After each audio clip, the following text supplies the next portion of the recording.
Good morning दोस्तों, आप सभी का स्वागत है हमारी आज की एक नई वीडियो में।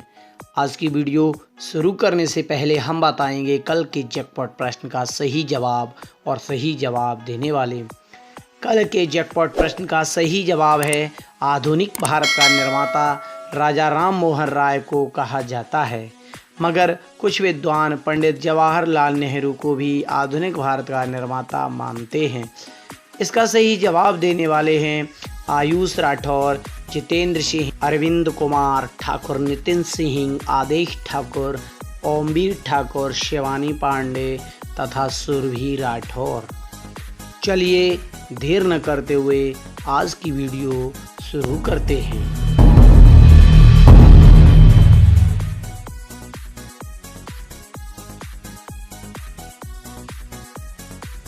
आज का पहला प्रश्न है, भारत हाइपरसोनिक टेक्नोलॉजी डेमोन्स्ट्रेटर देश में तैयार करने वाला विश्व का कौन सा देश बन गया है? इसका सही जवाब है चौथा देश। भारत ने हाल ही में DRDO के द्वारा विकसित हाइपरसोनिक टेक्नोलॉजी डेमोन्स्ट्रेटर उड़ीसा के बालासोर स्थित APJ अब्दुल कलाम रेंज में सफल परीक्षण किया है, जिसके साथ भारत यह तकनीक हासिल करने वाला दुनिया का चौथा देश बन गया है, जबकि भारत से पहले अमेरिका, रूस और चीन यह तकनीक तैयार कर चुके हैं। अगला प्रश्न है, यूनाइटेड नेशंस ने हाल ही में पहली बार किस दिन को international clean air day for blue sky मनाने की घोषणा की है? इसका सही जवाब है 7 सितंबर। कोरोना वायरस के दौरान विश्व के कई देशों में सालों बाद बिल्कुल साफ और नीला आसमान दिखाई दिया। साथ ही तमाम देशों में कारों की जगह लोगों ने साइकिल पर चलना शुरू कर दिया है। इसको देखते हुए यूनाइटेड नेशंस ने हाल ही में पहली बार 7 सितंबर को इंटरनेशनल क्लीन एयर डे मनाने की घोषणा की है। अगला प्रश्न है, भारत के किस ब्रांड से अपने उत्पाद बेचने वाली गुजराती सहकारी दुग्ध विपणन महासंघ लिमिटेड ने आने वाले 2 वर्षों में 1500 करोड़ रुपए का निवेश करने की घोषणा की है? इसका सही जवाब है अमूल। अमूल ब्रांड से अपने उत्पाद बेचने वाली गुजराती सहकारी दुग्ध विपणन महासंघ लिमिटेड ने आने वाले 2 वर्षों में 1500 रुपये निवेश करने की घोषणा की है।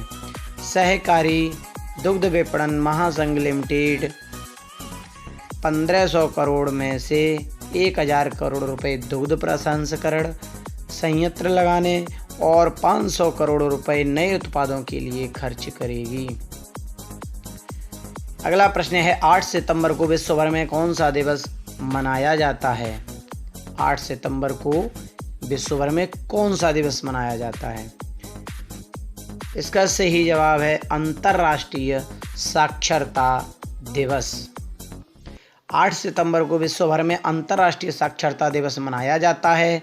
इस दिवस को 17 नवंबर 1965 को यूनेस्को में मनाने की घोषणा की थी। इस दिवस का मुख्य उद्देश्य समाज के विभिन्न समुदायों और व्यक्तियों को साक्षरता के महत्व के बारे में बताना है, साथ ही उसके बढ़ावे की प्रकृति पर जोर देना है। अगला प्रश्न है, इनमें से किस क्रिकेट बोर्ड के अध्यक्ष ने अपने पद से इस्तीफा दे दिया है? इसका सही जवाब है Pakistan cricket board. Pakistan cricket board. Pakistan के क्रिकेट समिति के अध्यक्ष पूर्व टेस्ट स्पिनर इकबाल कासिम ने गंभीर आरोपों के चलते अपने पद से इस्तीफा दे दिया है। उन्होंने पाकिस्तान की तरफ से 50 टेस्ट और 15 वनडे मैच खेले हैं। इकबाल कासिम ने कहा कि वह एक रबर स्टाम्प अधिकारी के तौर पर काम नहीं कर सकते थे, इसलिए इस्तीफा दे दिया है। अगला प्रश्न है, दुनिया के नंबर 1 टेनिस प्लेयर नोवाक जोकोविच 140 साल के इतिहास में डिस्क्वालीफाई होने वाले कौन से खिलाड़ी बन गए हैं? इसका सही जवाब है तीसरे। हाल ही में दुनिया के नंबर 1 टेनिस खिलाड़ी जोकोविच टूर्नामेंट के 140 साल के इतिहास में डिस्क्वालीफाई होने वाले तीसरे खिलाड़ी बन गए हैं। हाल ही में झुंझुलाहट में उन्होंने एक ऐसा शॉट मारा जो सीधे महिला अधिकारी को जाकर लगा, जिससे महिला को सांस लेने में दिक्कत हुई। जिसके बाद मैच रेफरी ने आपस में चर्चा करने के बाद जोकोविच को डिस्क्वालीफाई कर दिया। अगर कोई खिलाड़ी किसी ऑफिशियल या दर्शक को चोटिल करता है तो उस पर जुर्माना लगाने के साथ ही उसे डिस्क्वालीफाई किया जाता है, ऐसा नियम है। अगला प्रश्न है, बार्सिलोना के स्टार अंसु फाती सबसे कम उम्र में इंटरनेशनल गोल करने वाले किस देश के सबसे युवा खिलाड़ी बन गए हैं? इसका सही जवाब है स्पेन। पहला इंटरनेशनल गोल यूक्रेन के खिलाफ 17 साल और 11 दिन की उम्र में करने वाले खिलाड़ी अंसु फाती सबसे कम उम्र में इंटरनेशनल गोल करने वाले स्पेन के सबसे युवा खिलाड़ी बन गए हैं। अंसु फाती ने युवान क्वीन का 95 साल पुराना रिकॉर्ड तोड़ दिया है, जो उन्होंने 1925 में 18 साल की उम्र में स्विट्जरलैंड के खिलाफ गोल करके बनाया था। अगला प्रश्न है, निम्न में से किस देश की रक्षा मंत्री फ्लोरेंस पार्ली 10 सितंबर को अंबाला एयरफोर्स बेस पर होने वाली राफेल जेट इंडक्शन सेरेमनी में शामिल होंगी? इसका सही जवाब है फ्रांस। ये रही फ्रांस की रक्षा मंत्री फ्लोरेंस पार्ली 10 सितंबर को अंबाला एयरफोर्स बेस पर होने वाली राफेल जेट्स इंडक्शन सेरेमनी में शामिल होंगी। वे राजनाथ सिंह और राष्ट्रीय सुरक्षा सलाहकार अजीत डोभाल से भी मुलाकात करेंगी। फ्लोरेंस पार्ली फ्रांस में कोरोना के कारण प्रतिबंध लगने के बाद विदेश यात्रा पर जाने वाली पहली मंत्री होंगी। भारत को जुलाई महीने में आखिर में 5 राफेल फाइटर जेट्स का पहला बैच मिला था।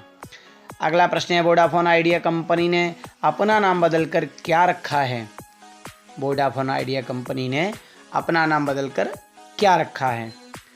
इसका सही जवाब है BI, यानी वोडाफोन से V, आइडिया से I।